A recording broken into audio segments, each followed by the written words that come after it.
This is defense domain. In-depth analysis on global security, military strategy, and emerging technologies. NSS 2025 represents a structural break in United States grand strategy.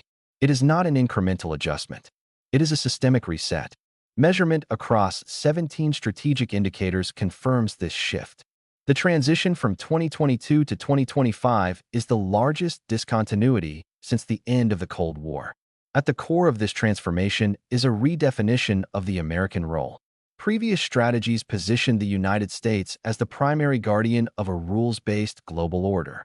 NSS 2025 narrows that role.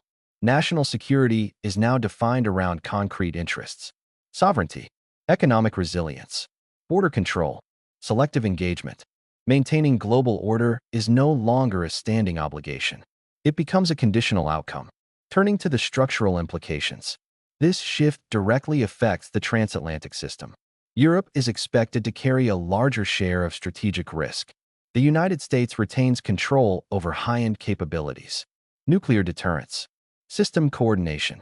At the same time, European allies are expected to provide conventional deterrence, regional stability, industrial capacity. This creates a distributed security model. Cohesion becomes conditional. Burden sharing becomes enforceable. Strategic discipline replaces shared identity as the primary organizing force. Turning to the evidence of strategic discontinuity, the analysis evaluates 17 core strategic dimensions. Each is measured on a 0 to 5 scale across strategies from 1991 to 2025.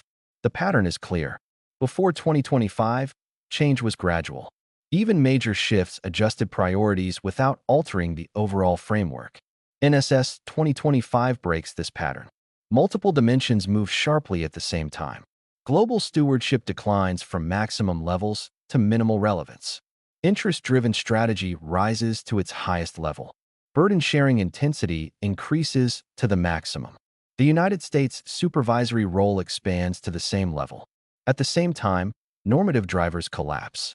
Democracy promotion drops from high priority to minimal emphasis. Climate security falls from elevated levels to 0. Forward military presence declines. Enablement-based posture rises to its highest level. Economic security and border control both move to maximum priority. Geographically, Europe's relative importance declines. The Indo-Pacific and the Western Hemisphere both rise to top-tier priority. This is not a single-axis adjustment. It is a coordinated shift across the entire system.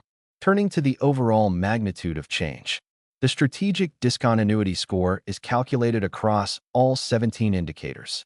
The result is 2.47 out of 5. This is historically exceptional. Previous transitions typically remain below 1 point. This indicates adjustment within a stable system. In contrast, this level reflects a structural break. The scale of change is not driven by isolated shifts. It reflects simultaneous movement across most strategic dimensions. Turning to the internal structure of the new strategy, the organizing logic has changed. The system moves from order management to interest optimization. Strategic choices are now guided by direct national benefit, not by maintaining global stability as a primary objective. Alliances remain important, but their function changes. Alliance centrality becomes tied to performance, cost efficiency, capability delivery. Burden sharing is no longer a preference. It becomes a requirement. At the same time, the United States does not withdraw from leadership. It reshapes it. Leadership is exercised through supervision, coordination, selective enablement, rather than continuous presence. Turning to the collapse of normative drivers, democracy promotion and climate security no longer function as organizing principles. Their decline is abrupt, not gradual. This indicates a deliberate strategic choice. Governance and normative alignment become secondary. Core security concerns take precedence. This reshapes how partners are evaluated and how resources are allocated. Turning to the rise of economic and border security, economic resilience becomes a central pillar. Industrial capacity and supply chains are now core security concerns. Border and migration control follow the same logic. Issues previously treated as domestic policy are now integrated into national security. Power is increasingly defined by control over resources, territory, economic leverage. Turning to alliance and military implications. Alliances undergo a functional reversal. They move from value-based systems to performance-based structures. Defense spending expectations approach 5% of gross domestic product.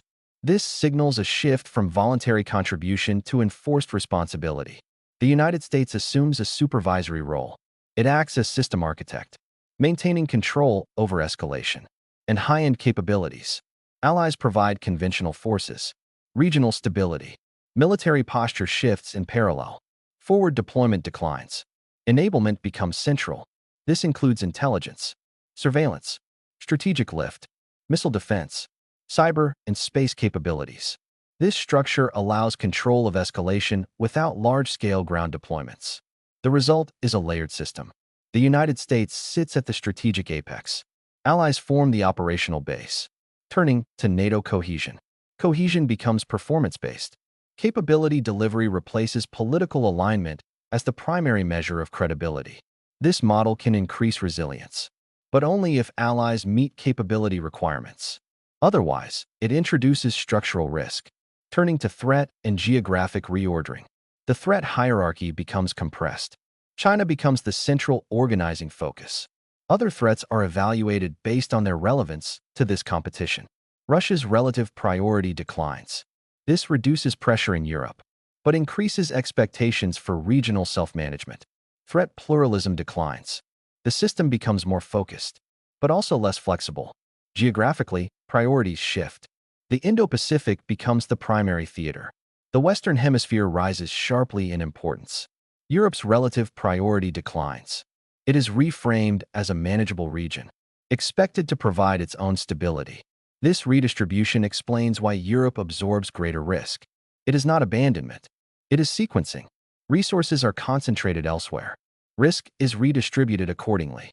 Turning to the systemic outcome. This model increases efficiency, but reduces redundancy.